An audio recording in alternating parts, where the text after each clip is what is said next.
dengan tekad kuatkan hati, negeri ini memanggilmu kawan. Belajar bergerak berbagi untuk negeri, guru penggerak majukan pendidikan, guru penggerak menghamba pada murid. Hari pekan ke Balai Semerah, jangan lupa beli semangka. Izinkan saya memulai acara dengan mengucapkan salam pembuka. Assalamualaikum warahmatullahi wabarakatuh. Yang terhormat Ibu Pengawas Binaan Ruang Lingkup Kecamatan Pondok Tinggi, yang kami hormati Ketua K3S Kecamatan Pondok Tinggi, yang kami hormati Bapak-bapak, Ibu-ibu, Kepala Sekolah se-Kecamatan Pondok Tinggi, yang kami hormati Bapak dan Ibu guru, Bapak dan Ibu guru hebat dari kelas 5 dan kelas 6 yang tergabung dalam Kombel Pasece, Komunitas Belajar Kota Sungai Penuh. Puji dan syukur kita panjatkan kehadiran Allah Subhanahu wa taala yang telah memberi kita kesehatan untuk dapat hadir pada pagi hari ini dalam kegiatan Kombel di SD 18 Kecamatan Pondok Tinggi. Salawat mengirimkan salam kita panjatkan kepada Nabi kita Nabi Muhammad SAW yang telah membawa kita dari alam kegelapan ke alam yang terang benderang yang kita rasakan pada saat ini. Baiklah Bapak-bapak dan Ibu-ibu, untuk susunan acara yang pertama pembukaan yang sedang terlaksana, acara kedua menyanyikan lagu kebangsaan Indonesia Raya. Hadirin dimohon berdiri.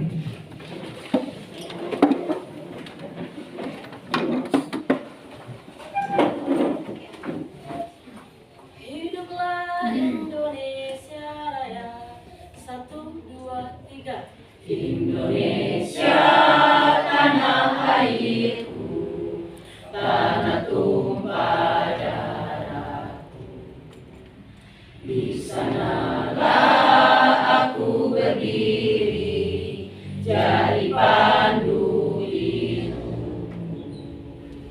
Indonesia kebangsaanku, bangsa dan tanah airku. Marilah kita berseru, Indonesia bersatu. Hiduplah tanahku, hiduplah negeriku, bangsaku, rakyatku semuanya.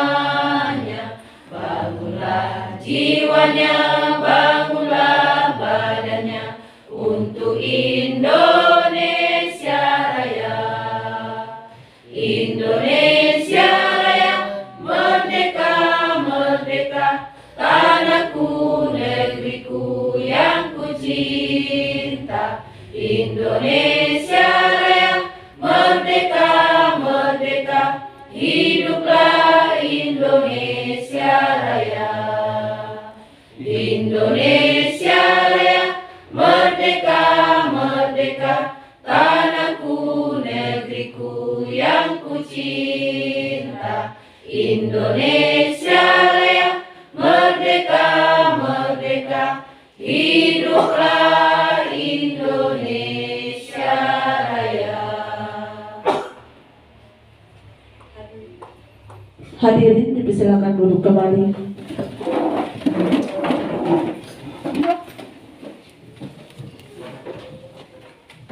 Acara berikutnya pembacaan doa yang diimami oleh Bapak Turyal SPD. Kami silakan.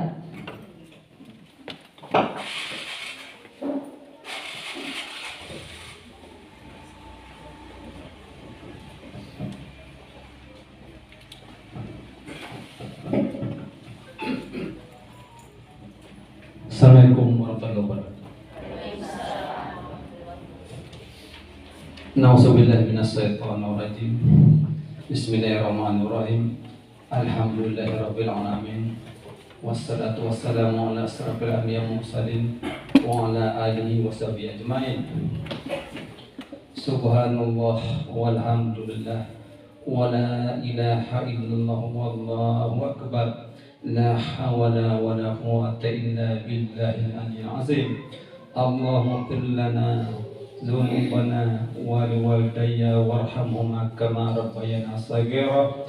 Allahumma ighfir muslimina wal muslimat wal mu'minina wal mu'minat al ahya'i minhum wal amwat.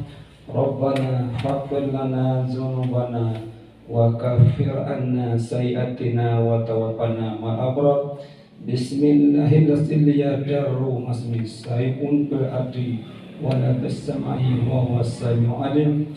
Allahumma inna a'udzubika min jahadil bala'i wa darkis iqa'i wa su'il qada'i was samatatil a'da'i. Allahumma inna nas'aluka salamatan fid din wa afiyatan fil jasad wa ziyadatan fil ilmi wa barakatan fil rizqi wa taubatan qabla maut wa rahmatan indal maut wa maghfiratan dan maut. Allahumma hawwin alaina fis sakaratil maut wa najatan minan nar wa afwa inda rizq. Rabbana la tuzigh qulubana ba'da idh hadaytana wa hab lana min ladunka rahmah innaka antal wahhab.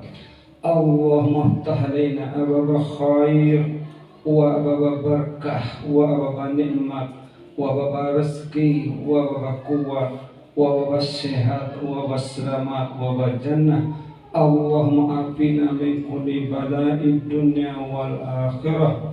Allahumma inna as'aluka al-afiyah. Allahumma inna as'aluka ilman nafi'a wa rizqan thayyiban wa amalan mutaqabbala. Allahumma inna alfa fi dunya wal akhirah. La ilaha illa anta subhanaka inni kuntu minaz zalimin. Fastajabna lahu wa najjaynahu minal ghammi wa kadzalika nunjil mu'minin. Rabbana zalamna anfusana wa illam taghfir lana warhamna antal sakirin. Rabbana taqabbal minna innaka antas sami'ud du'a wa tub alaina innaka antat tawwabur rahim. Rabbana atina fid dunya hasanah wa fil akhirati hasanah wa qina azabannar. Wassallallahu ala sayyidina Muhammadin wa ala alihi wa sahbihi wasallam. Subhana rabbika rabbil izzati amma yasifun. Wassalamun alal mursalin walhamdulillah. Assalamualaikum warahmatullahi wabarakatuh.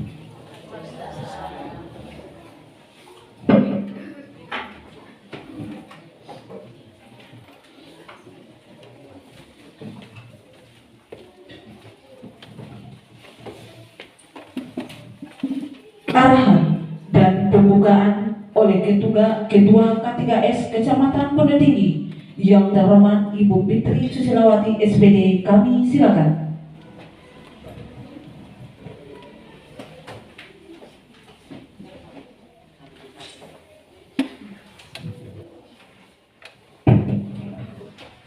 Bismillahirrahmanirrahim. Assalamualaikum warahmatullahi wabarakatuh.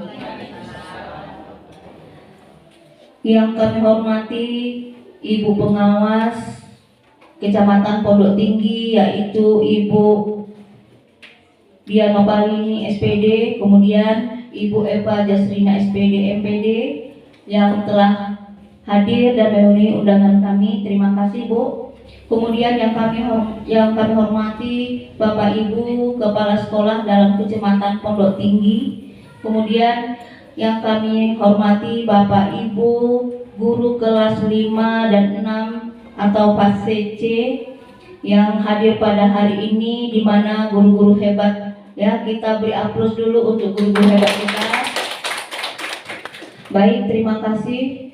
Puji syukur tidak hentinya kita panjatkan kehadiran Allah Subhanahu wa taala, yang mana pada hari ini kita masih diberi kesehatan dan kesempatan untuk dapat berkumpul di SD 018 Karyabakti dalam acara pelaksanaan Kombel atau Komunitas Belajar bagi Guru Fase C. Salawat beri salam kita hadiahkan buat suri teladan kita Nabi besar Muhammad sallallahu alaihi wasallam, rahmatan lil alamin. Bapak Ibu pengawas serta Bapak Ibu Kepala Sekolah dan Bapak Ibu Guru kelas 5 dan 6 yang hadir. Untuk kali ini adalah pelaksanaan kombel kita yang ketiga, ya. Mudah-mudahan besok minggu Sabtu depan tanggal 31 itu pelaksanaan kombel untuk guru penjas dan guru agama. Bapak Ibu, di kombel inilah kita bisa berbagi ilmu, bisa saling mengisi kekurangan dan ada kelebihan saling, ya. Jadi bisa berbagi ilmu, bisa berdiskusi apa yang selama ini tentang kurikulum merdeka bisa kita berbagi di sini. Jadi bagi Bapak Ibu yang punya ilmu tentang, ya, baik itu tentang P5 atau kurikulum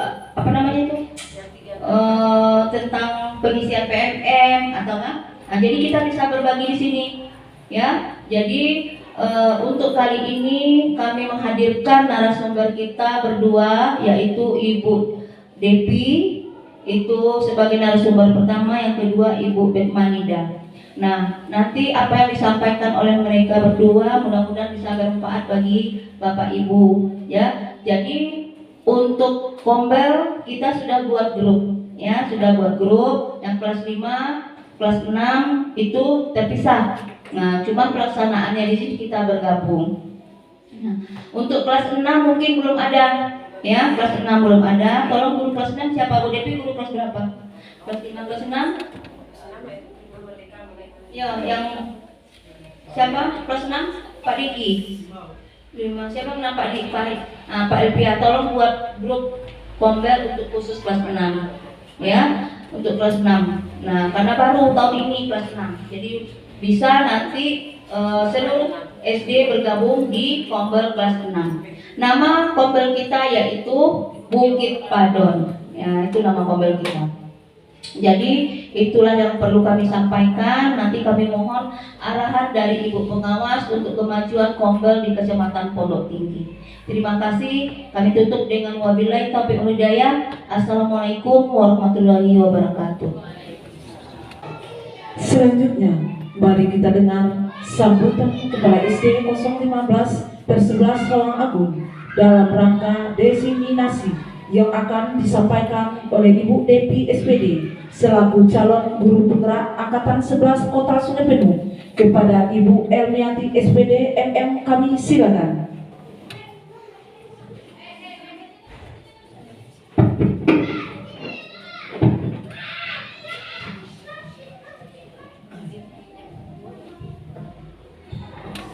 Assalamualaikum warahmatullahi wabarakatuh. Yang kami hormati Ibu Ketua K3S Kecamatan Pondok Tinggi, yang kami hormati Ibu Pengawas Binaan Ruang Lingkup Kecamatan Pondok Tinggi, yang terhormat Bapak-bapak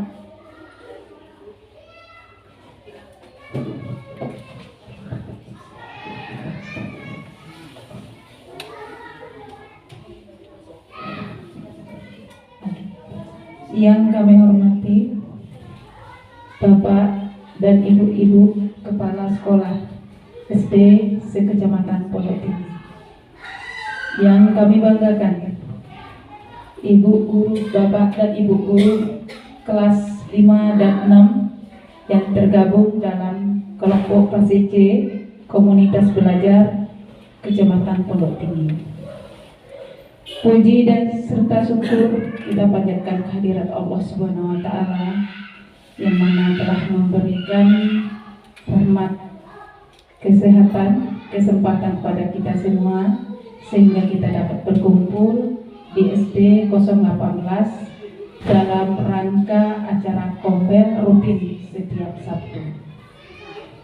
Selawat dan salam kita kirimkan buat junjungan kita Nabi besar Muhammad SAW, yang mana berkat beliau telah membawa kita dari alam kegelapan ke alam yang terang benderang seperti yang kita rasakan saat ini. Selanjutnya Bapak dan Ibu yang saya hormati, pada kesempatan ini izinkan saya mengambil sedikit waktu untuk memberikan sambutan terkait kegiatan kita pada hari ini. Saya selaku Kepala SDN 015/11 Lawang Agung, kami sangat mendukung penuh dan cukup berbangga karena acara pada hari ini selain program tingkat kecamatan juga sekaligus diseminasi budaya positif oleh Ibu Depi SPD selaku calon guru penggerak angkatan 11 Kota Sungai Penuh. Adapun definisi dari diseminasi, ini arti kata dari diseminasi, ini adalah penyebaran budaya positif di sekolah, yaitu upaya sistematis untuk menanamkan nilai-nilai, norma, dan kebiasaan positif dalam lingkungan sekolah. Tentu nanti banyak poin-poin atau kriteria nanti yang akan dijelaskan oleh Ibu Depi SPD nanti. Selanjutnya saya juga berharap pada kegiatan ini menjadi motivasi bagi kita semua, terlebih Ibu dan Bapak guru hebat yang hadir pada hari ini. Semoga apa yang disampaikan oleh Ibu Depi nanti bisa bermanfaat bagi kita semua. Jadi hanya sampai di sini saja dulu. Lebih dan kurang saya mohon maaf. Wabillahi taufiq wal hidayah. Assalamualaikum warahmatullahi wabarakatuh. Acara penyampaian materi diseminasi budaya positif yang akan disampaikan oleh Ibu Depi SPD. Kami silakan.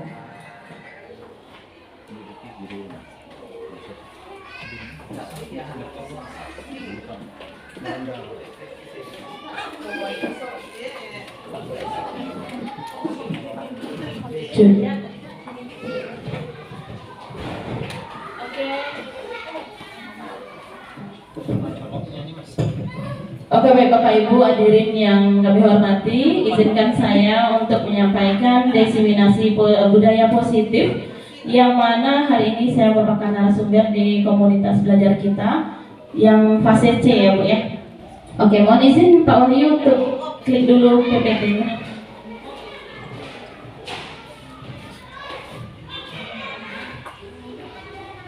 Tampilan slide. Kita buka dengan pantun ya Bu ya. Oke, kita ngecek. Kepekan membeli manggis untuk dimakan di waktu malam. Izinkan saya Bu Depi yang manis untuk mengucapkan salam keislaman. Assalamualaikum warahmatullahi wabarakatuh. Iya. Alhamdulillahirabbil alamin. Assalatu wassalamu ala asrofil anbiya'i wal mursalin wa ala alihi wa sahbihi rasulillahi ajmain, amma ba'du. Yang kami hormati Ibu Ketua K3S Kecamatan Pondok Tinggi, yang sama-sama kita hormati Bapak Ibu para kepala sekolah ruang lingkup Kecamatan Pondok Tinggi, dan yang kami banggakan dan rekan-rekan yang telah hadir bersama kita di sini, yaitu guru kelas 5 dan kelas 6 yang tergabung dalam komunitas belajar fase C se-Kecamatan Pondok Tinggi. Baik, puji dan syukur marilah kita panjatkan kehadiran Allah Subhanahu wa taala, yang mana berkat rahmat dan karunia-Nya kita masih diberi kesempatan untuk hadir di sini dalam rangka mengikuti kegiatan rutin kita, yaitu komunitas belajar Bukit Padon yang rutin setiap minggu kita laksanakan. Dan hari ini adalah giliran fase C ya. Fase C adalah kelas 5 dan kelas 6. Dan salawat beserta salam tak lupa pula kita kirimkan kepada junjungan kita, yakni Nabi besar Muhammad SAW, rahmatan lil alamin. Baik, mohon izin Bapak Ibu, berdirinya saya di depan Bapak Ibu semua bukan berarti saya lebih paham untuk segala hal. Di sini kita bertujuan untuk berkolaborasi, ya, saling sharing tentang apapun itu. Nah, khusus untuk hari ini saya merasa bangga diundang dan diminta untuk menyampaikan, ya, mendeseminasi yaitu materi tentang budaya positif. Nah, saya sekarang ini slide ya Pak. Nah, sekali lagi saya ucapkan selamat datang untuk para guru hebat. Mari belajar, berdiskusi, merubah untuk mewujudkan kedisiplinan sesuai dengan paradigma baru, sesuai pemikiran Ki Hajar Dewantara yang sejalan dengan kurikulum Merdeka. Betul Ibu? Kurikulum Merdeka ini merupakan penggagasnya Bapak Ki Hajar Dewantara?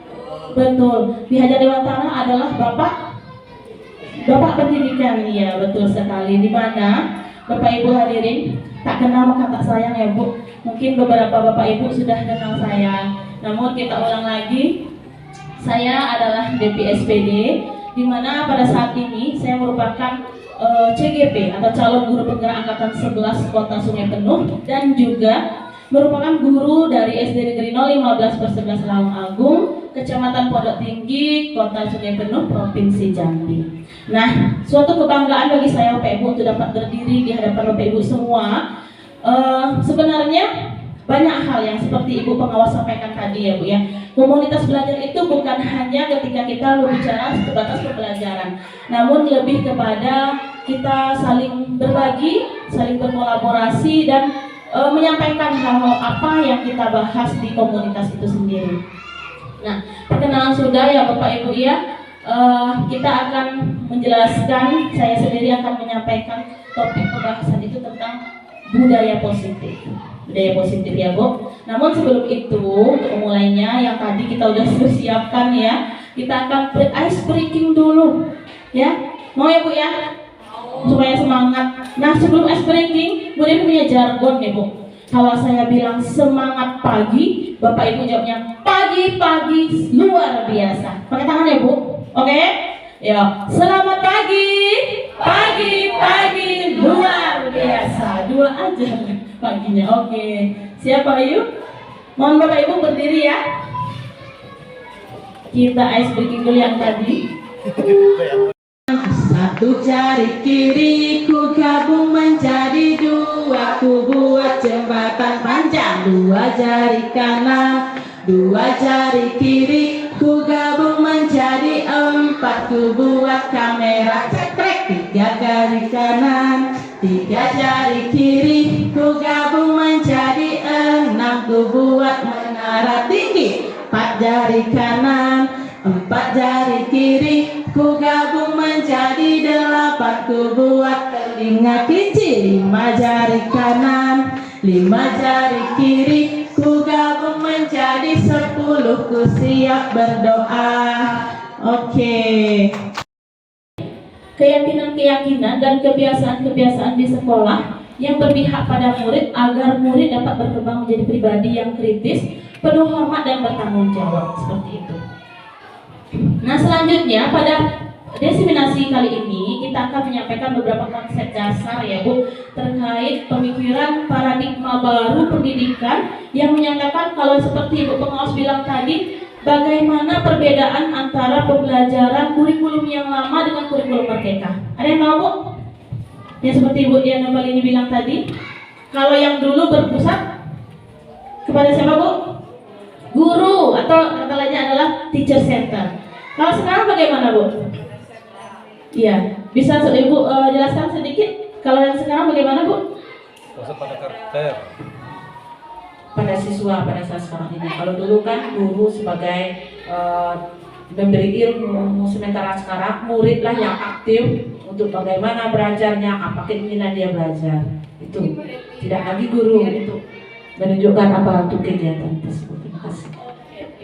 Terima kasih Bu Bet yang sudah menjelaskan perubahan paradigma belajar yang kalau dulu mungkin guru harus, oh anak ibu harus belajar ini, kita hari ini belajar ini. Kalau sekarang tidak Ibu, kurikulum Merdeka memberikan kebebasan kepada kita semua untuk melakukan pembelajaran sesuai dengan minat dan bakat siswa atau berpusat pada siswa. Nah, yang kedua terkait dengan budaya positif itu, kita akan menjelaskan tentang disiplin positif. Disiplin positif ini gunanya nanti untuk agar anak-anak kita tuh terbiasa dengan budaya-budaya positif yang ada di sekolah, sehingga nanti terbawa di kehidupannya. Kalau anak-anak kita sudah memiliki budaya positif, apapun itu Bu, apalagi sekarang fase C ya Bu ya, masanya bagaimana tuh Bu, kelas 5, kelas 6 udah mengalami apa Bu? Pubertas, jadi udah terdapat perubahan sikap dan tingkah laku anak-anak kita. Itu makanya penting untuk saya berdiri di sini untuk menyampaikan kenapa budaya positif itu perlu kita sampaikan kepada anak didik kita. Tentu kalaupun berpusat pada murid, tentu kita sebagai among, ya, sebagai pembimbing, tentu mengarahkan budaya positif yang bagaimana. Nah, sebelum kita mengetahui apa itu budaya positif lebih dalam, kita juga harus mengetahui tentang kebutuhan dasar manusia. Kalau kebutuhan dasar kita itu sudah terpenuhi, Ibu, pasti segala sesuatu yang kita jalankan itu akan lancar. Benar, Bu? Apa contoh kebutuhan dasar manusia, Bu? Ya Bu, boleh. Apa kebutuhan dasar manusia? Ya, makan, minum, apa lagi? Tempat tinggal, ya. Kalau saya kasih kata cluenya, kasih sayang, perlu nggak Bu? Perlu. Kalau Bapak perlu nggak kasih sayang? Perlu ya. Jadi kalau tidak hanya kita orang dewasa, apalagi anak-anak itu juga membutuhkan kasih sayang. Nanti lebih dalam lagi kita bedah. Dan juga yang keempat, motivasi perilaku manusia. Bagaimana motivasi kita sebagai guru untuk mendidik dengan sepenuh hati, Ibu? Ya, jangan kita hanya datang mengajar lalu pulang. Nah, itu yang akan kita gali di kobel kita hari ini. Dan yang kelima adalah posisi kontrol restitusi. Kenapa disebut posisi kontrol? Kita seorang guru harus memiliki posisi yang bisa mengarahkan anak-anak didik kita menjadi siswa yang berkarakter. Betul kan Bu? Kalau gurunya saja tidak tahu mengontrol diri, bagaimana anaknya? Iya kan? Betul. Betul. Nah, yang keenam, bagaimana kita membuat keyakinan kelas. Keyakinan kelas itu adalah sesuatu yang kita buat bersama dan harus kita laksanakan tentu dengan konsekuensi ketika dilanggar. Bagaimana Bu kalau dilanggar? Hukuman. Apakah boleh hukuman? Apakah tidak nanti? Nah, itu yang akan kita bedah Ibu. Untuk budaya positif, namanya aja positif. Tentu hukuman itu tidak dibenarkan. Ya, Bapak Ki Hajar Dewantara itu memberikan filosofinya, pemikirannya untuk bagaimana sekarang itu hukuman itu tidak dibenarkan. Ya. Nanti yang terakhir adalah segitiga restitusi. Nah, segitiga restitusi adalah bagian inti atau isi intisari dari budaya positif itu terkait bagaimana cara kita menyelesaikan masalah Bu. Jadi kalau kita terbiasa marah-marah kan Bu, kalau anak nampak melanggar, kamu datang terlambat, nanti akan ada kasus yang akan kita bedah. Ya Bu ya. Oke lanjut. Nah, ini tadi paradigma baru, bahwasannya pembelajaran dengan paradigma baru dirancang dengan prinsip pembelajaran yang terdiferensiasi sehingga setiap siswa belajar sesuai kebutuhan dari tahap perkembangan untuk mewujudkan apa Bu? Profil pelajar Pancasila yang kalau sekarang kita gembar-gembor itu kegiatannya P5. Ibu tahu apa kepanjangan P5 Bu? Bu, Baby? Hah? P5 apa Bu? Penguatan profil pelajar project penguatan profil pelajar. Iya, proyek penguatan profil pelajar Pancasila yang merupakan tujuan utama dari kurikulum Merdeka, menciptakan peserta didik yang memiliki profil pelajar Pancasila. Apa saja? Nah, itu kaitannya yang seperti Ibu pengawas bilang tadi, bahwasannya ciri-ciri dari kurikulum Merdeka itu pembelajaran berpusat kepada murid, ya, berfokus kepada kebutuhan siswa yang saya bilang tadi dan menimbulkan motivasi yang dari siswa itu sendiri. Ini dia yang harus kita capai adalah profil pelajar Pancasila. Bapak Ibu pasti ingat kan 6 dimensinya. Apa saja Bu? Kita baca bersama ya. Yang pertama adalah beriman dan bertakwa kepada Tuhan Yang Maha Esa.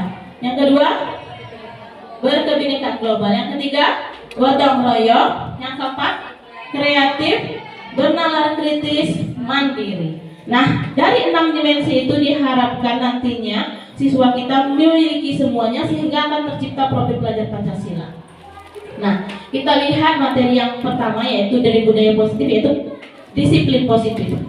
Dalam budaya kita, makna kata disiplin yaitu sesuatu yang dilakukan seseorang pada orang lain untuk mendapatkan kepatuhan, kita cenderung menghubungkan kata disiplin itu dengan ketidaknyamanan. Kenapa? Kenapa tidak nyaman Bu disiplin? Karena terkadang konsekuensinya ketika kita melanggar disiplin itu pasti yang tadi ya Bu akan tercipta hukuman.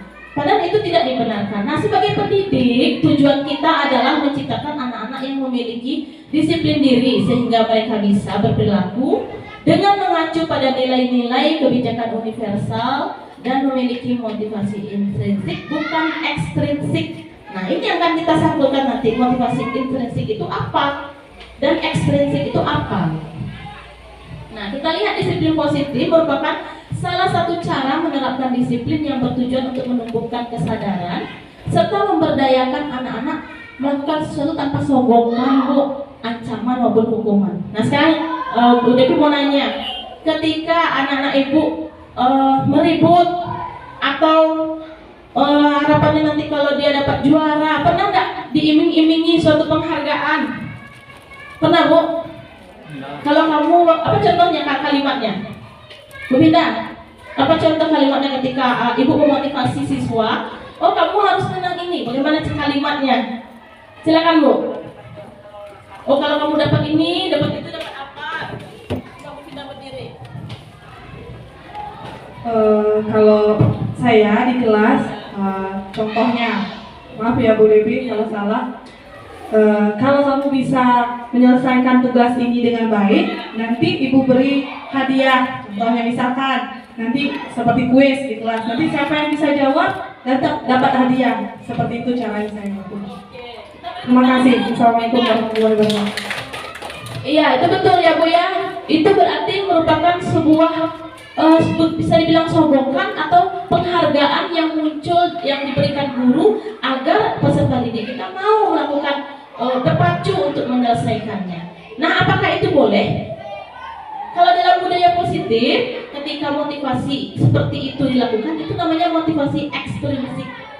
Ya, ekstrinsik itu guru yang sibuk, ya bukan guru yang mau anaknya, oh kamu nanti dapat lomba kita, dapat juara umum, kita dapat bintang, kita pergi jalan-jalan atau bagaimana seperti itu. Itu namanya adalah sogokan atau penghargaan yang membuat terkadang kalau tidak ada sogokan, anak kita akan bagaimana, Bu? Kembali lagi akan lalai, akan kalau misalnya dia datang terlambat misalnya, oh nggak ada lagi Ibu jadikan dapat bintang misalnya, besok saya ulang lagi, pasti ada yang terlambat. Nah, itu namanya adalah motivasi ekstrinsik yang diberikan dari seorang guru. Nah, harapan kita yang saya sampaikan di sini, motivasi yang timbul itu adalah motivasi intrinsik. Apa itu motivasi intrinsik, Bu? Ya, bagus. Motivasi yang muncul dari dalam diri, bagus sekali Bu, hebat ya. Jadi ketika kalau sudah tumbuh keinginan di murid ya, seperti itu berarti Ibu udah jadi guru yang berhasil, guru yang mampu memotivasi, guru yang mampu mengajak siswa untuk tumbuh sendiri. Oh, aku harus datang pagi, hari ini saya piket, tidak harus disuruh nak kamu piket ya hari ini, seperti itu. Itu namanya motivasi intrinsik. Oke. Sampai sini paham ya Bu ya? Nah, kita kembali yang berikutnya adalah 5 kebutuhan dasar manusia. Nah, kebutuhan dasar yang saya bilang tadi apa saja Bu? Bertahan hidup, kasih sayang dan rasa diterima, terus penguasaan, kebebasan dan kesenangan. Ini 5 kebutuhan dasar manusia yang terkadang ada di diri siswa kita. Jadi kita harus jeli Bu melihat anak kita ini tipenya seperti apa. Ketika kita mau menumbuhkan motivasi kepada siswa kita, Bu, kita harus melihat kebutuhan siswa itu apa. Benar nggak Bu? Ketika misalnya satu orang siswa, dia datang selalu terlambat misalnya, kita terkadang langsung memarahi, kenapa kamu datang terlambat? Iya Pak ya? Iya kan Bu? Padahal ketika budaya positif itu dilaksanakan, kalau gurunya sudah paham cara penerapan budaya positif, kita gali dulu Bu. Nanti ada segitiga restitusi, itu adalah langkah-langkah yang kita lakukan untuk menyelesaikan masalah seperti itu. Nah, kalau misalnya ada anak-anak yang kasusnya seperti ini Bu, ketika belajar gurunya menerangkan, dia ini makan-makan di dalam kelas, ada nggak? Terus membuang makanan di mana Bu? Buang makanannya dalam laci pasti banyak seperti itu. Nah, kita harus jeli melihat kebutuhan apa yang tidak terpenuhi di situ, Bu. Ya kan? Mungkin dia belum sarapan, apalagi mungkin di rumah tidak ada persiapan orang tuanya ya, Bu Upit ya. Terus dia terlambat mungkin malamnya dia membantu orang tuanya mempersiapkan jualan besok. Jadi kita kebutuhan siswa, kebutuhan itu kita harus jeli melihatnya. Nah, yang kedua, kasih sayang dan rasa diterima. Pernah nggak Ibu melihat anak-anak yang cari perhatian ke kita? Kayak mana tuh, Pak Kayat? Kayak mana sifatnya kalau dia mencuri perhatian kita, Pak? Madonna? Ya, seperti apa? Macam-macam Bu Devi kami temui di lapangan. Ya. Yang pertama karena dia kurang kasih sayang dari rumah, dianya bikin MPO gitu. Nah, Menarik perhatian orang lain. Oke.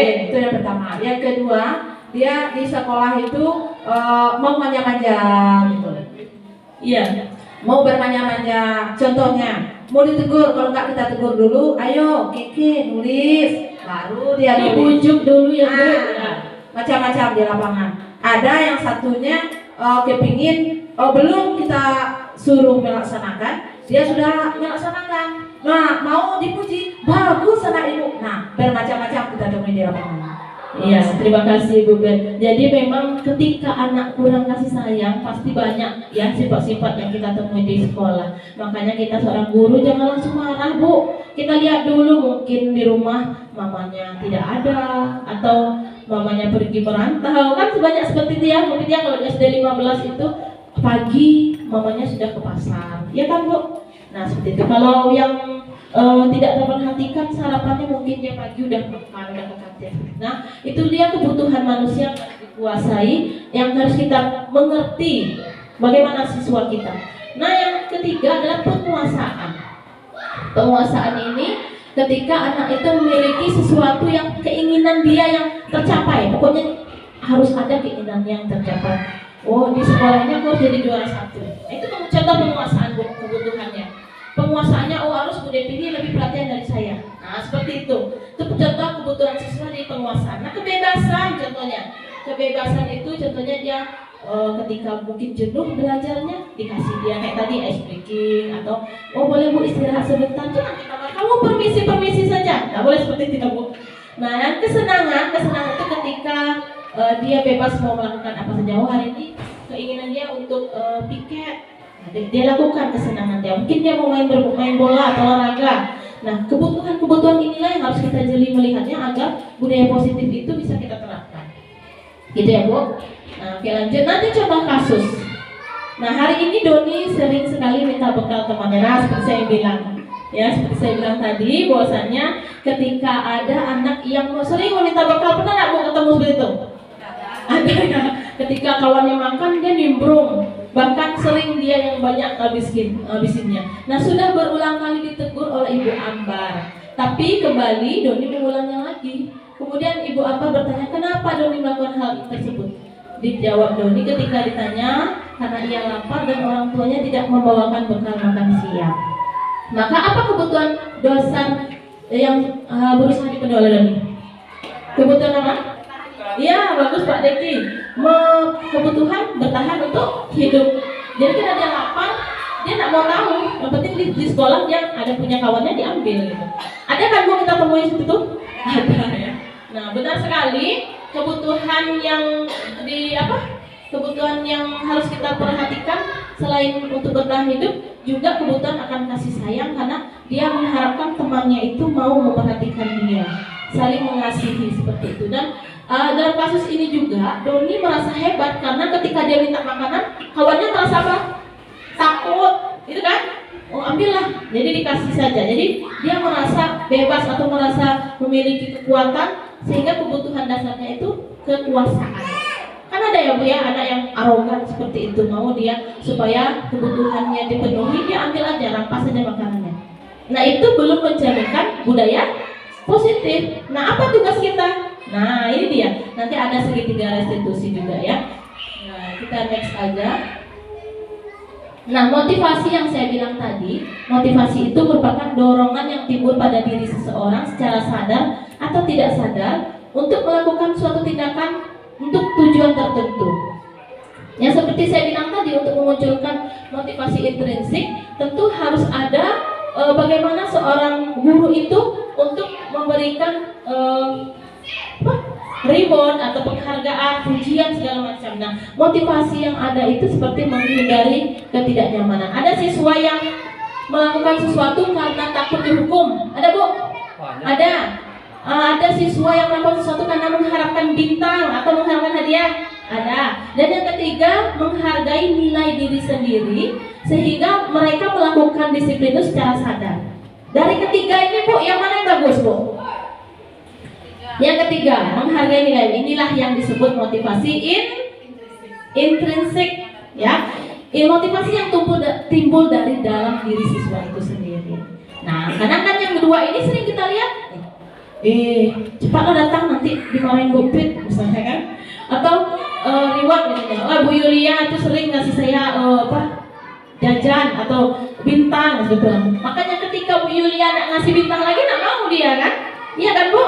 Nah, jangan nanti siswa itu terbiasa diiming-imingi itu seperti itu.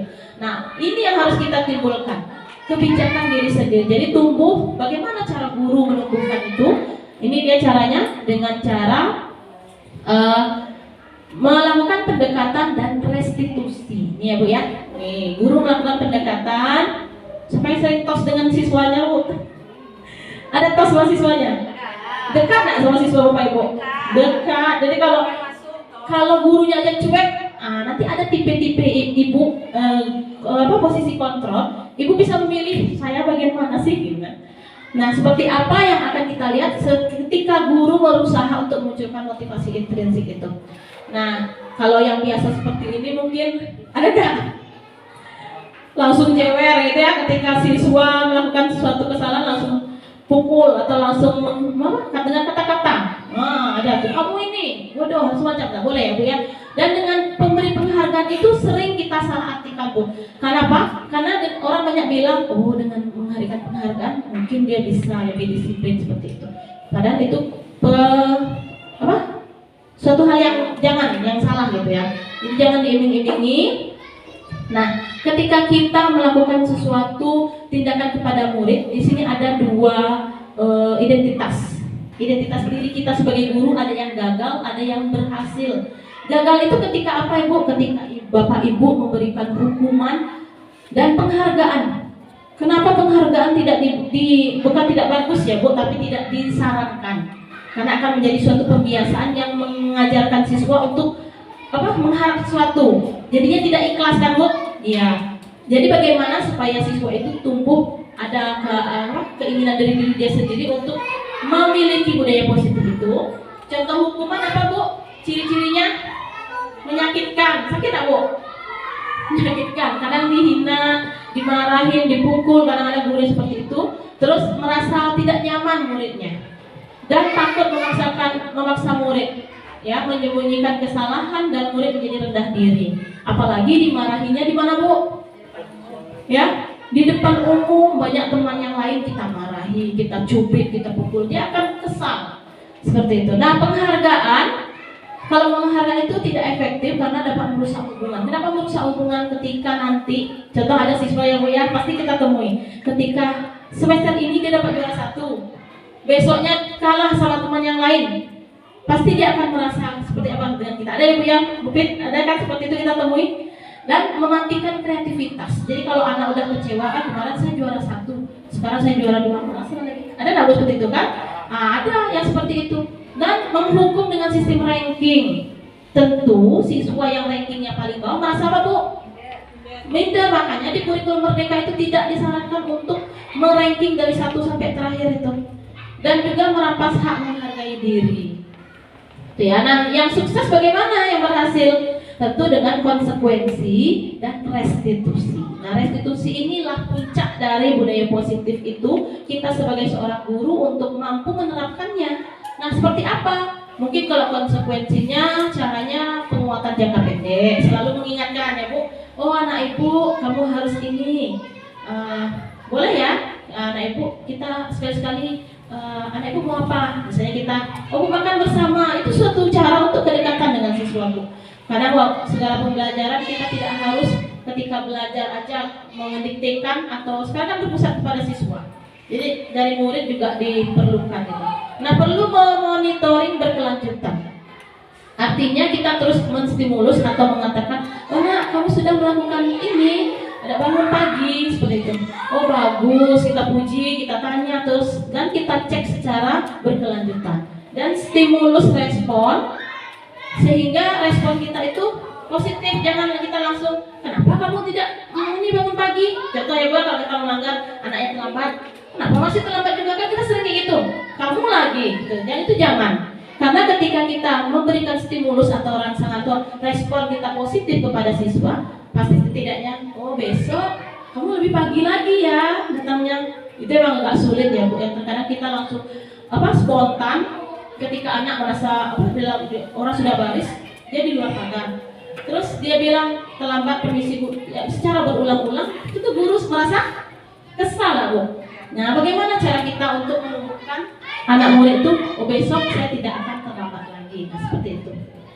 Nah, murid akan menghormati peraturan. Kalau dia sudah sadar, pasti dia tahu peraturan harus dipatuhi, dia akan muncul intrinsik tadi gitu. Dan kehilangan waktu untuk merenungi kesalahan, sehingga kalau sudah konsekuensinya sudah ini, dia sudah disiplin, dia tidak akan mikir lagi, oh ini salah nggak ya, oh ini benar nggak ya, dia akan yakin, oh ini sudah sesuai, sudah bagus. Nah, yang berhasil restitusi, murid bertanggung jawab untuk perilakunya, gitu ya. Apa yang dia lakukan itu dia bisa mempertanggungjawabkan. Oh mana yang bisa dia pecahkan masalahnya, dan murid menghormati dirinya sendiri dan orang lain. Teori kontrol artinya siswa itu mampu mengontrol diri dan sebagai guru kita bisa mengontrol diri kita. Apakah kita sebagai penghukum nanti ya, apakah kita pembuat rasa bersalah? Itu ada 5 posisinya nanti. Dan murid merasa bersemangat untuk memperbaiki kesalahan. Karena kita sering perhatian ya Bu, tentu ketika dia berbuat salah, itu akan berpikir, oh saya akan berubah, saya akan lebih baik lagi. Harapannya seperti itu, namun tidak gampang ya Bu. Nah, dan segitiga restitusi inilah yang nanti akan kita lakukan. Nah, ini contohnya Bu. Contoh kasus misalnya siswa yang ketahuan mencontek. Kalau anak siswa kita ketahuan mencontek gimana kira-kira Bu? Gimana Pak nih? Kita suruh hormat bendera. Atau apa lagi? Ulang, diambil ulangannya seperti itu. Nah, hukuman contohnya nih, guru menghukum siswa tersebut hormat bendera selama 10 menit. Apa akibatnya Bu? Main hukum aja. Tentu guru marah dan murid menjadi takut. Jadi kalau dia mau melakukan bikin PR lah, biarlah asal-asal tapi tidak dihukum. Jadi dia melakukan sesuatu itu karena takut dihukum. Itu ya. Yang kedua, konsekuensinya guru memberikan konsekuensi untuk mengerjakan ulangan tersebut saat jam istirahat. Iya. Kalau kami di kelas ini kalau Oke. murid itu mencontek, kalau kami di kelas kalau ketahuan murid itu mencontek, kami tetap akan memberikan nilai itu kepada siswa. Cuman kami memberikan tugas soal yang lain, cuman disuruh dia mengerjakan sendiri. Gitu caranya kami di kelas. Baik.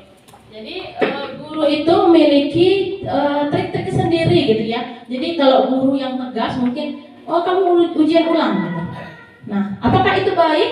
Nah, nanti kita lihat. Apakah konsekuensinya dengan mengulang itu anak akan tidak mengulangi contek lagi? Nah, kita tidak tahu apakah motivasi intrinsik itu bisa terbangun. Kecuali kita nanti akan melakukan yang namanya restitusi. Nah, guru menanyakan keyakinan kelas dan membantu siswa menyelesaikan masalahnya. Guru terbuka dan siswa menghormati dirinya dan orang lain. Restitusi ini Bu, kita tanya dulu, kenapa kamu mencontek? Jangan langsung, kamu mencontek, hormat bendera, itu kan penghukum. Nah, itu tidak baik dan tidak disarankan. Nah, restitusi inilah guru disuruh untuk menanyakan siswa, kamu sudah melanggar apa? Ditanya dulu. Keyakinan kelas menurut Ibu apa keyakinan kelas? Nah, kesepakatan kelas. Apa bedanya dengan peraturan? Kalau peraturan satu orang, kalau kesepakatan kelas bersama-sama apa sih maunya anak? Iya, kalau peraturan itu sudah ada ya Bu.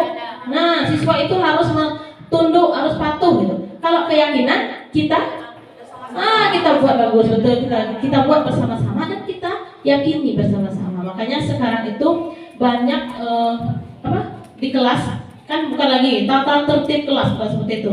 Nah, keyakinan kelas itu kita buat bersama. Apa nana Ibu? Mungkin Ibu bisa datang tepat waktu misalnya. Apalagi Bu? Tidak mencontek saat ujian. Apalagi?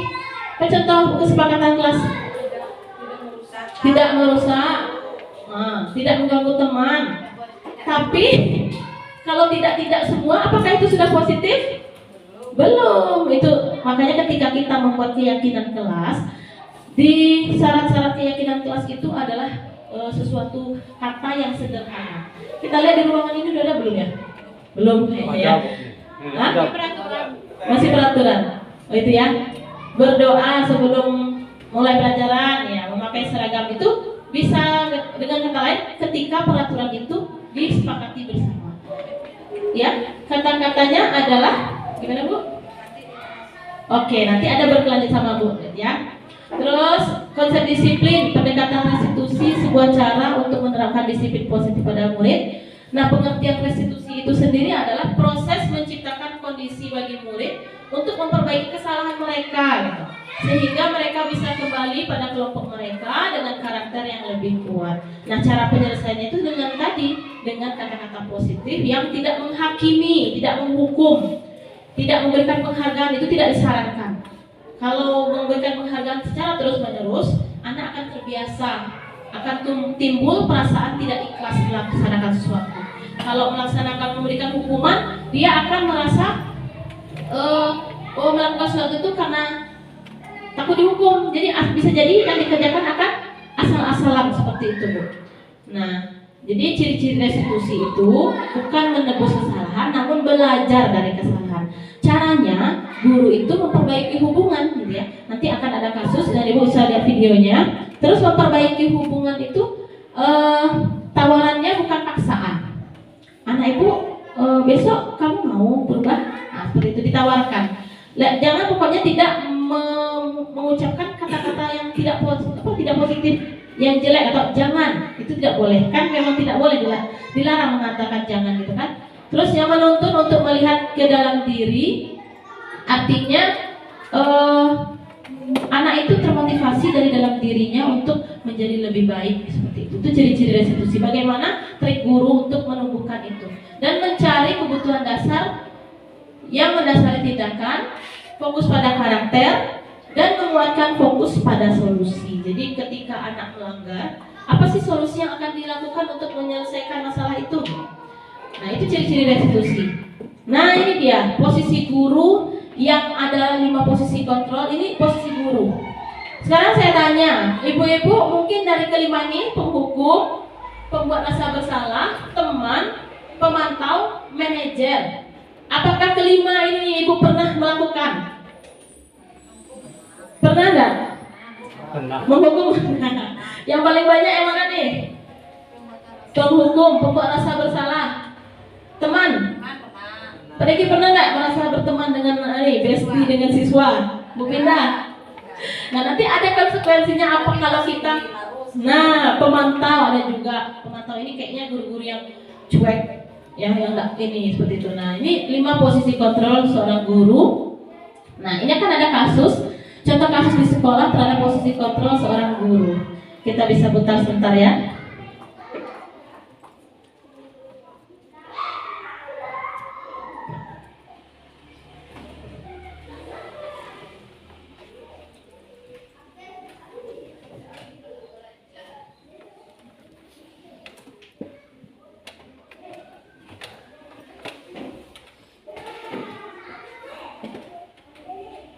Dengar nggak, Bu?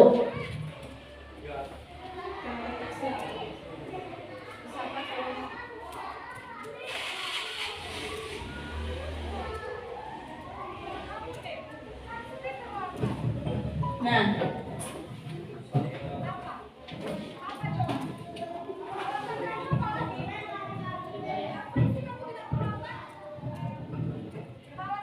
mari kita simak bersama para speakernya yang hidupin.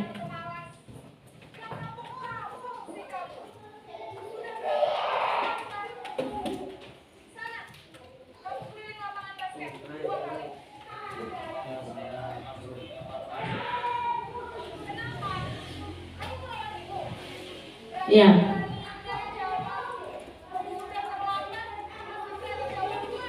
Dari cuplikan video itu kira-kira posisi kontrol ibunya ini sebagai apa ya, Bu? Sebagai penghukum, karena kata-katanya tadi seperti menghakimi. Kenapa kamu terlambat? Ya, apalagi pergi ke lapangan, lari lapangan itu. Jadi ini termasuk posisi penghukum. Nah, berikutnya juga ada lagi posisi yang seperti ini.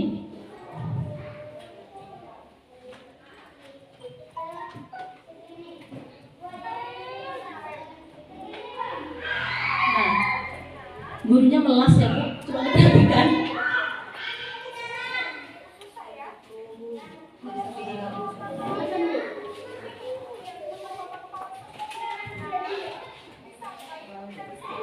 Coba perhatikan ya, Bu. Ada teksnya. Kira-kira posisi apa nih, Bu? Ya, pembuat rasa bersalah. Kenapa sih, Nak? Kayak gitu ya. Nah, Ibu, kalian mau Ibu dimarahin kepala sekolah? Itu posisi apa, Bu? Pembuat merasa bersalah. Nah, kalau yang ini nih, anak muridnya cengengesan. Tandanya apa nih? Sebagai apa, Bu? Nah, betul, Bu. Nah, jadi gimana nampak kan wajahnya kalau ketika penghukum seperti apa? Ketika sebagai teman kayak gimana? Ada nggak, Bu, anak murid kita yang kayak gitu gayanya ke kita? Ada ya? Nah, merasa, Bu, terlambat, Bu. Ada yang santai ya, Bu? Nah, ini posisi kontrol sebagai teman gitu ya. Kalau yang ini,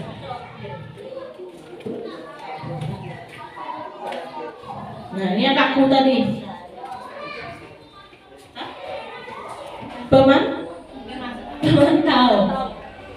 Nah, dia cuma mantau, dia cuma nanya aja. Tahu konsekuensinya? Kayak coba cuek gitu ya. Paham, Bu?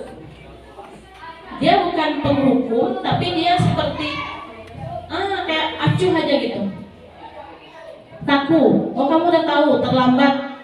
Kamu duduk tinggal di kelas. Seperti itu. Tanpa ada solusi. Nah, kita lihat yang posisi terakhir, yaitu sebagai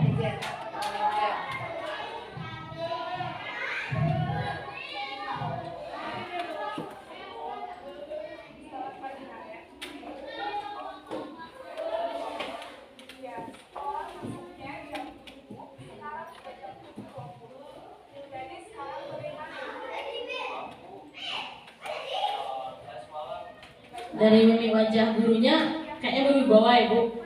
Nah, bisa menahan emosi. Kira-kira kita bisa nggak seperti itu? Lihat situasi ya, Bu. Ketika ikuti kata hati kita. Oh, jangan seperti itu ya, Bu. Ya, dia menanyakan ciri-cirinya, menanyakan keyakinan kelas dan menawarkan solusi untuk memperbaiki. Ini posisi apa, Bu? Manajer. Jadi posisi inilah yang diharapkan ketika guru mencoba untuk menumbuhkan budaya positif dengan segitiga restitusi tadi. Nah, dari 5 posisi kontrol ini kita dapat melihat bahwasannya guru bisa memilih, bukan memilih, harusnya tuh menerapkan posisi yang ideal seorang guru, yaitu sebagai manajer. Bisa nggak kita manajerial kelas kita terlebih dahulu, baru nanti di sekolah dalam ruang lingkup yang besar. Nah, itu dia ya. Nah, contoh tadi kasusnya kan terlambat. Nah, kata-katanya saja udah nampak ya, Bu ya. Kalau penghukum seperti apa, Bu? Kenapa datang terlambat? Ayo berdiri di kelas lah. Nah, berdiri di depan kelas, tunggu langsung beri hukuman ya. Itu posisinya sebagai penghukum. Nah, kalau yang pembuat rasa bersalah, nah, melas Ibu, berapa kali Ibu bilang janganlah seperti itu. Ada nggak kita yang seperti itu, Bu? Ada ya, rasa menangis rasanya. Deba Allah yuk, ada, gitu kan? Nggak bisa kamu dibilang, pasti itu melas. Nah, itu termasuk posisi guru ketika membuat rasa bersalah. Sering kita kayak gitu. Dan yang teman, posisi teman tadi, ayolah tepat waktu. Nah, jadi kayak guru itu merasa dekat dengan siswa dan siswa pun kurang menghargai seperti itu. Jadi dia merasa sebagai teman. Kamu ini kali ini tidak apa-apa kalau kamu salah. Besok jangan ya seperti itu. Nah kalau pemantau dia lebih kayak seperti menghakimi tapi tidak ada tindakan lain gitu. Cuma sekedar nanya kenapa kamu terlambat. Nah seperti itu. Nah kalau yang manajer tentu yang ditanya dulu alasan. Ya kan Bu? Iya kan? Benar itu yang harus kita lakukan. Kalau kita mau melihat anak kita terlambat, jangan langsung ini kita tanya dulu entah mamanya sakit atau dia terlambat bangun, ada sebabnya tadi malam. Kita tanya dulu, apakah kamu tahu kesalahan kamu? Kira-kira bagaimana kamu memperbaiki kesalahan ini? Ya. Jadi itu posisi yang ideal adalah di tengah, yaitu posisi manajer. Nah ini juga contoh kasus lainnya. Contohnya si Sinta ya, Ibu Sinta melihat anak muridnya itu tidak mengikuti upacara. Nah, langsung dipanggilnya. Ya, ingin membuat murid itu tuh mematuhi peraturannya tapi dengan cara yang salah. Pesan apa yang Rina dapatkan setelah menjalani hukuman?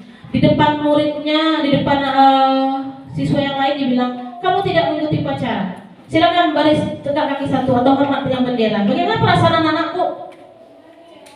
Jengkel, terus malu, apalagi kesal. Nah, yang hal seperti itu yang harus kita hindari, Bu.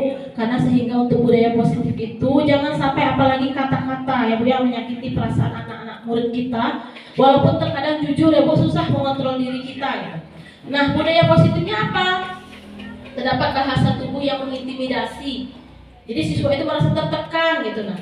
Siswa merasa malu gitu, karena dihukum di depan banyak orang gitu ya. Nah, semua perlakuan ini akan membentuk konsep diri yang negatif pada Rina. Betul kan Bu? Pasti dia akan benci ke kita. Malas ibu nih, dia menghukum saya di depan orang banyak. Nah, ia bisa menjadi tidak percaya diri, terlebih dia dihukum di depan teman-temannya, harus berdiri sendirian. Jadi jangan kita berada di posisi seperti ini. Nah, ini bukan situasi yang mendukung sehingga siswa itu untuk melakukan disiplin jangka panjang itu menjadi susah gitu. Ya, nah bagaimana seharusnya seperti ini Bu, posisi manajer tadi. Guru diajak untuk menciptakan kondisi yang positif, yaitu keadaan tanpa paksaan dan kekerasan termasuk bahasa yang intimidatif, intonasi suara yang tinggi atau mimik muka yang menyeramkan. Itu tidak boleh ya. Lebih baik kita menanyakan sebab dengan baik dan tidak langsung marah dan memberikan hukuman. Itu budaya positif. Nah, keyakinan kelas tadi saya sudah menanyakan, keyakinan kelas itu dibuat dengan bersama-sama gitu. Jadi kita sepakati bersama. Nah, apakah keyakinan kelas dan peraturan kelas itu sama? Tidak ya, karena kan tadi peraturan sudah langsung ada tuh Bu. Kamu harus ini ya. Nah, kalau keyakinan kelas yang diyakini bersama-sama, dibuat bersama-sama, tentu harus dilaksanakan ya, bagus, ditaati gitu ya Bu ya.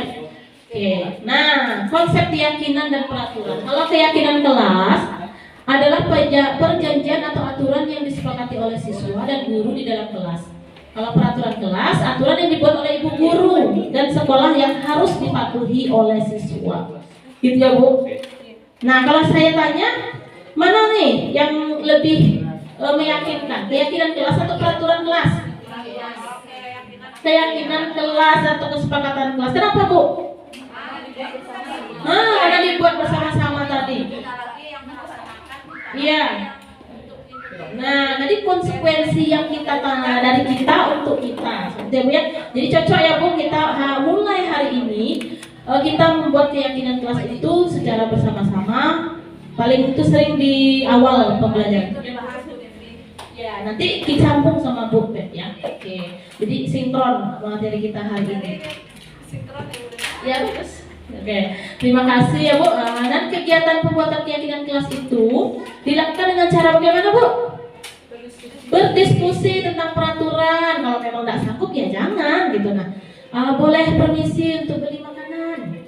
Boleh? Kalau setuju ya boleh. Nggak bisa Bu, saya nggak bisa lapar Bu. Nunggu istirahat jam 10 Pak ya. Boleh satu kali kamu istirahat. Mungkin keyakinan boleh istirahat 5 menit misalnya sebelum istirahat. Boleh?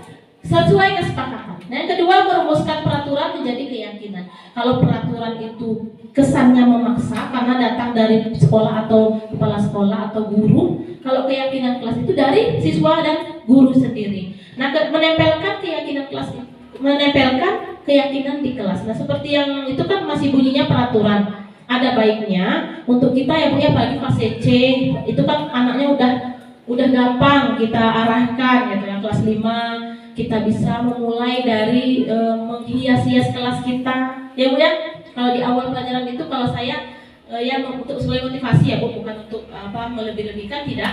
Ketika kita awal pelajaran pasti itu dulu ya Bu ya, data-data administrasi kelas kita. Kelas dan situ kalau bisa dindingnya jangan kosong. Selagi ada yang kosong diisi Bu, entah apa yang ditempel seperti itu, keyakinan kelas, apalagi data siswa seperti itu, dan denah atau piket segala macam. Nah, jadi seru gitu kalau kelasnya udah nyaman, otomatis siswanya akan betah gitu dan nyaman di kelas. Nah, apalagi kelas 5 dan kelas 6 ini fase C adalah fase di mana anak-anak itu memang mengalami perubahan gitu. Nah, dari masa kanak-kanak menjelang remaja. Kenapa? Karena kalau sekarang dulu kelas 6 ya, nampaknya kelas 6. Kalau sekarang kelas 4 aja udah tahu dia Bu. Kelas 5 udah mulai nampak. Nah, dengan Pak lawan jenis itu udah nampak ya. Jadi fase C menjadikan guru-guru yang memang mampu untuk mengarahkan anak didik kita mengatasi masalah-masalah yang seperti itu. Nah, karenanya beberapa contoh keyakinan kelas sebenarnya tadi bisa ya lewat kita tempel pakai itu, kita bikin lewat kartu atau cat. Ibu bisa bikin contoh keyakinan kelas dengan kalimat-kalimat positif. Ini sebenarnya disiplin waktu contohnya, terus belajar dengan antusias dan semangat, selalu menjaga kebersihan, saling membantu antar sesama, tidak boleh membuli. Ini sebenarnya kalimatnya boleh diganti Bu, tidak boleh diawali dengan yang positif. Apa kata-kata ganti Bu? Boleh bullying. Yang sebenarnya tidak ada kata tidaknya apa tuh? Stop boleh. Stop boleh ya Bu ya? Ya, stop bullying. Atau apa lagi? Cegah bullying atau dilarang. Kalau itu kalimat-kalimat keyakinan kelas itu kalimat positif. Menghargai guru dan teman yang sedang berbicara dan menerapkan 5S.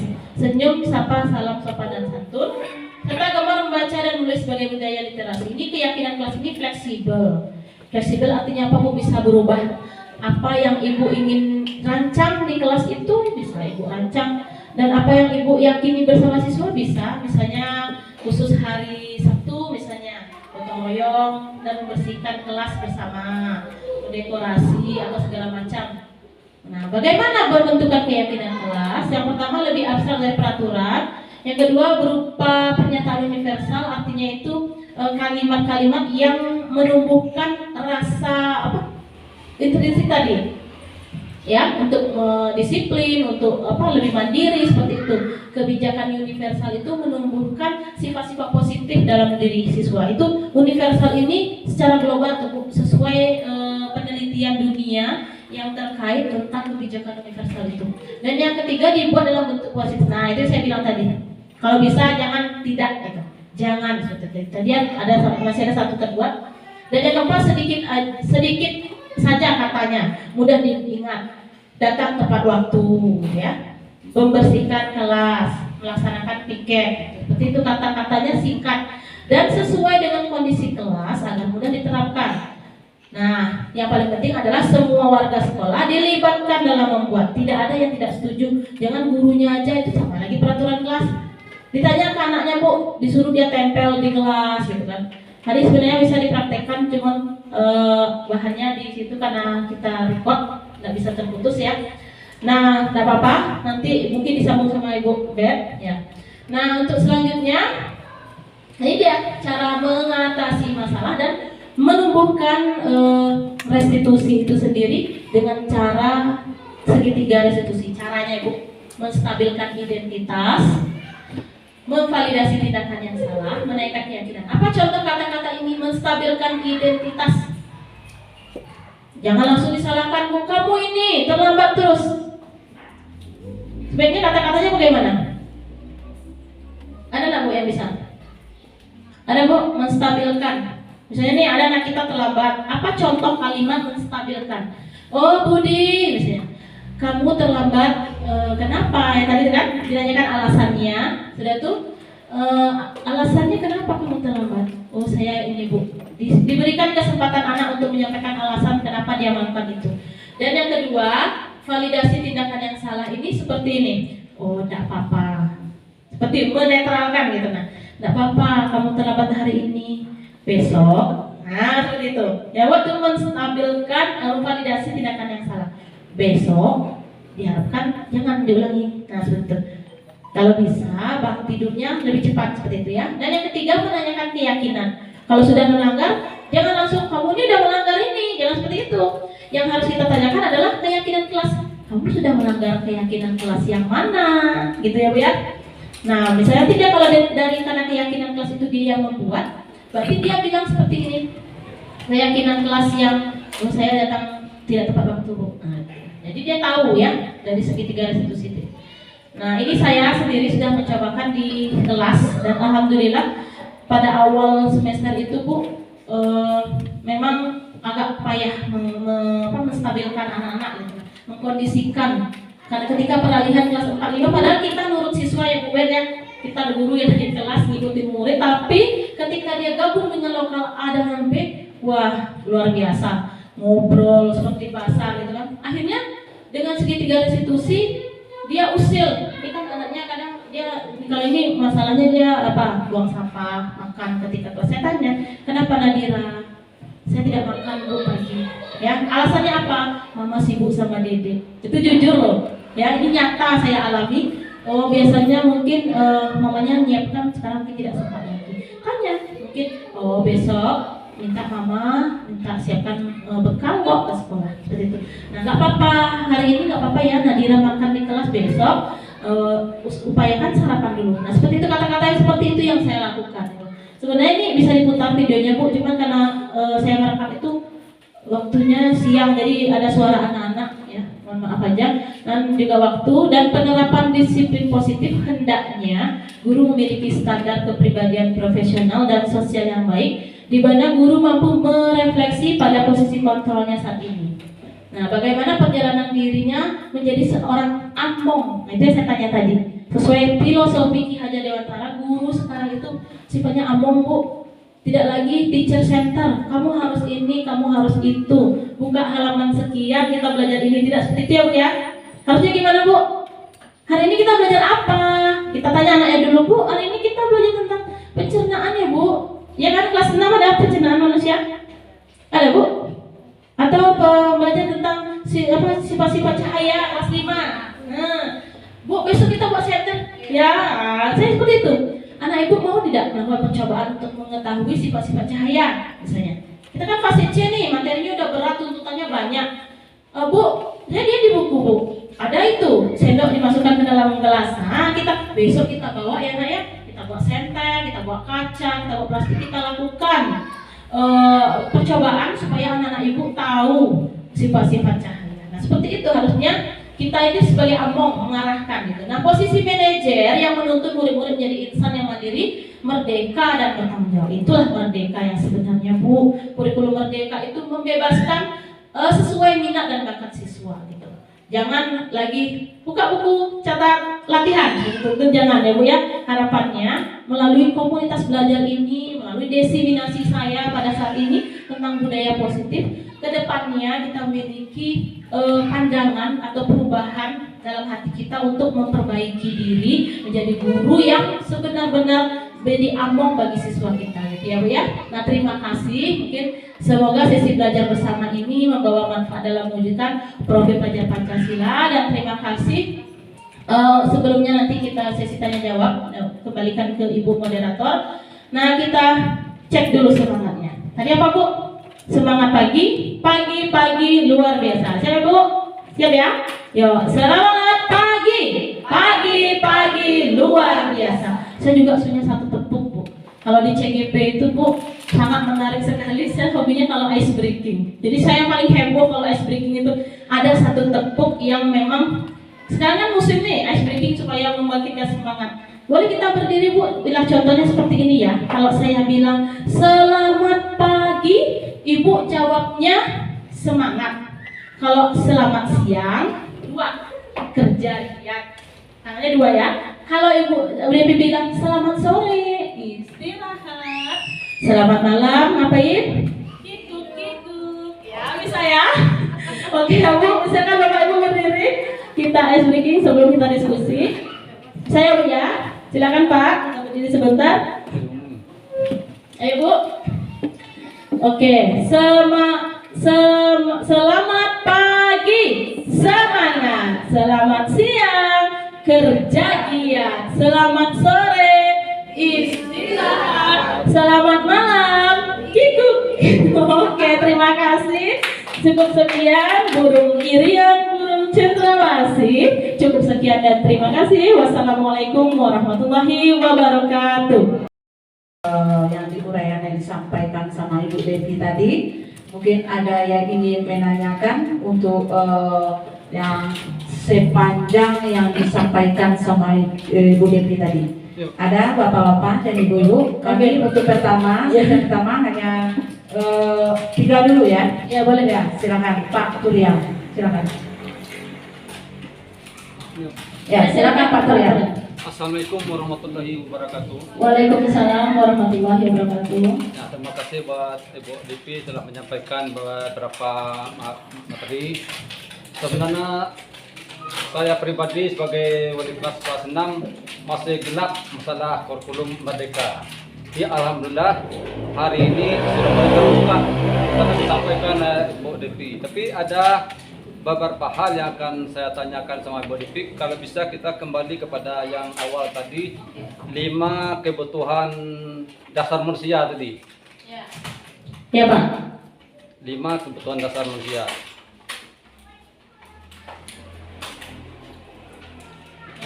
Lanjut Pak. Ya, 5 kebutuhan dasar manusia.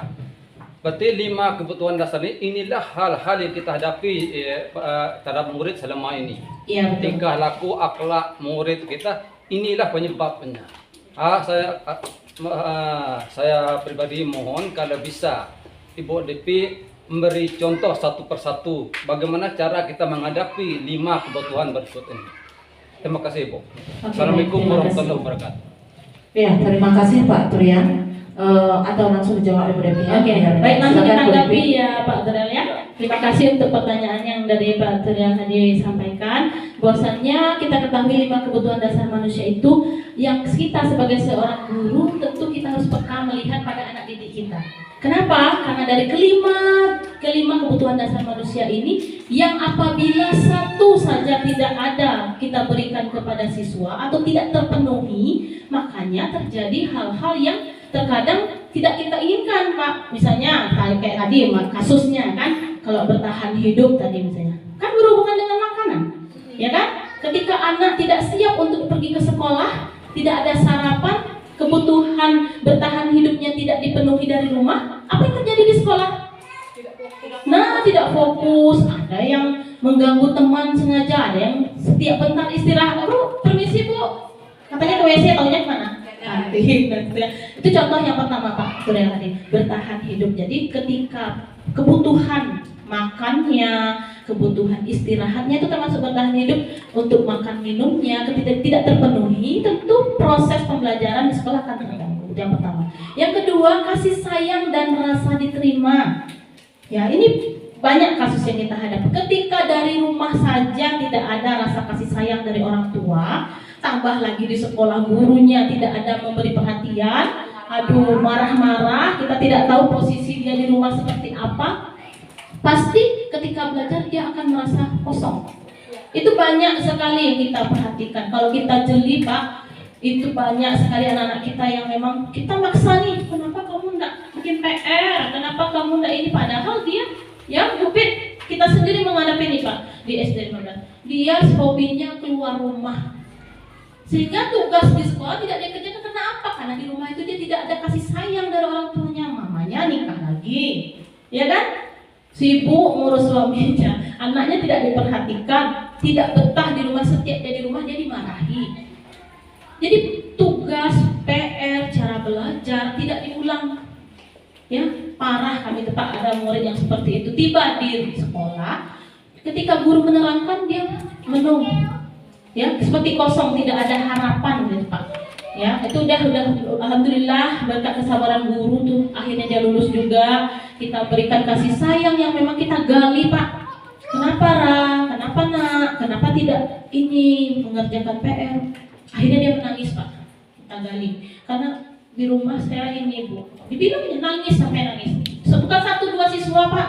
Itu kalau di SD 15 itu banyak sekali orang tua yang seperti ada yang orang tuanya bercerai, ada yang kerjanya mungkin jualan di jembatan layang, itu banyak sekali. Ada yang KDRT juga, melihat mamanya dipukul Pak, tiba di sekolah tentu tugas guru lah. Alhamdulillah kami selidiki ya, Bu Pik ya, bukan hanya tugas guru kelas Pak, bagi keseluruhan. Kami heran juga gitu kan, kenapa kok kasih sayangnya bukan seperti anak tidak ada perhatian gitu kan. Kita panggil sama-sama, kenapa kita tanya, akhirnya terbuka lah ya. Ada yang mamanya dipukulin suaminya, bukan papanya loh, suami baru gitu kan, dipukul. Jadi dia tertekan sampai diungsikan ke rumah itu contohnya kasih sayang dan rasa diterima. Jadi kalau dia dari rumah sudah dirangkul, sudah diperhatikan, tiba di sekolah pasti akan belajar dengan baik. Tapi ketika ada kasus yang seperti itu Pak, itulah budaya positif tadi. Tugas kita sebagai seorang guru, kita merangkulnya, kita tanya, kita perhatikan seperti itu.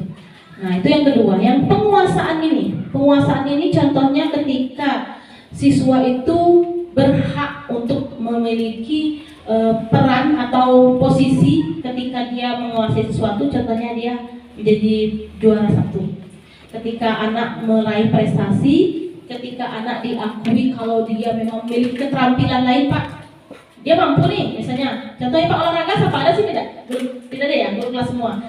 Mungkin dia memiliki keterampilan berlari atau atletik, tapi dia tidak memiliki penguasaan, diberi kekuasaan di situ sama guru. Nah pasti akan timbul rasa kecil hati seperti itu. Penguasaannya dia tidak memiliki kekuasaan untuk menumbuhkan prestasinya. Jadi tugas guru harus jeli melihat, oh anak ini butuh kebutuhan yang sehingga dia kuasai. Oh dengan memberikan kekuasaan dia menjadi seorang peserta lomba, dia akan merasa terpenuhi kebutuhannya. Dia merasa bangga sehingga nanti motivasi itu tumbuh. Oh iya, aku dipercaya menjadi wakil sekolah. Nah itu penguasaan. Jadi dia kebutuhan yang menguasai sesuatu itu dipenuhi oleh guru di sekolah. Itu contohnya. Dan juga penguasaan itu contohnya dia mampu rasanya. Dia menjadi juara. Dia jadi juara. Penguasaan yang juara itu tuh yang dia kuasai. Gitu. Nah itu contoh yang ketiga. Nah kebebasan itu dia baru kebebasan berpendapat. Gitu ya. Jadi jangan kita baru mau membuat sesuatu tapi dia, Bu, saya mau bertanya, misalnya bikin keterampilan nih Pak, bawa apa besok Bu, gitu kan? Bu, saya mau nanya. Makanya ketika anak ingin melakukan memberikan aspirasi atau pendapatnya, biasakan menunjuk tangan. Jangan rame-rame gitu. Jadi kita tidak bisa kalau memberikan kebebasan berpendapat, kebebasan untuk bertanya, kebebasan untuk misalnya izin segala macam. Kalau dia merasa terkekang atau tidak bebas, dia akan malas lah belajar sama ibu ini. Izin aja Pak ya, gitu kan? Walaupun nanti misalnya kebebasan untuk ibu ini kalau saya nanya marah-marah, nah, pasti akan timbul pemikiran siswa yang negatif gitu. Nah, makanya budaya positif itu untuk memenuhi kebutuhan 5 kebutuhan dasar manusia. Yang 5-5-nya itu memang guru harus bisa Pak. Gitu. Dan kesenangannya itu, oh anak ini kita lihat, guru itu harus tahu anak ini senangnya di bidang apa ya. Oh mungkin yang ini contohnya di olahraga, kita berikan kebebasan di situ. Jangan ketika di olahraga kita marahin, main bola terus, gitu ya. Terus ada kesenangan yang misalnya nyanyi ketika mau lomba solo song. Ada anak yang ngomong saya boleh ikut seleksi Bu, kita langsung oh kamu tidak bisa. Jangan seperti itu. Kadang ada ya Bu Reti ya, kadang anak itu kalau Bu Reti mungkin muridnya masih minim gitu. Kalau musiknya banyak kayak Bu Bet yang biasa melatih solo song. Ya saya juga kesenangannya di solo song, tapi kita tidak memberikan kesempatan di situ. Nah itu dia kebutuhan dasar manusia yang tidak terpenuhi siswa.